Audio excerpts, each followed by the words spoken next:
Este toro pertenece a la raza Gir lechero, la fecha de nacimiento fue el 18 de septiembre del año 2008, su propietario es Joaquín José C. Norona. El padre de este toro es Everest, B805, y la madre Paraíba B fea Cal 4893. Rusticidad, longevidad productiva y reproductiva, docilidad, facilidad de parto, son algunas de sus características. La raza Gir presenta resistencia a endo y ectoparásitos.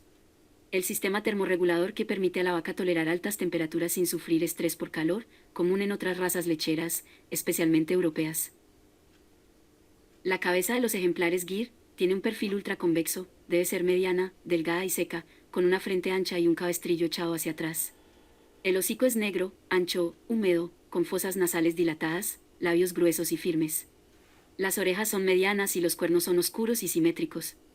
La piel y la pigmentación tienen una textura fina, corta y sedosa, siendo negra u oscura. Como abuelos paternos tiene a Sea Preludio, A8396, y Sea Macedonia, R7218. Como abuelos maternos tiene a Benfeitor Raposo, A7481, y Gracacal, de 2418.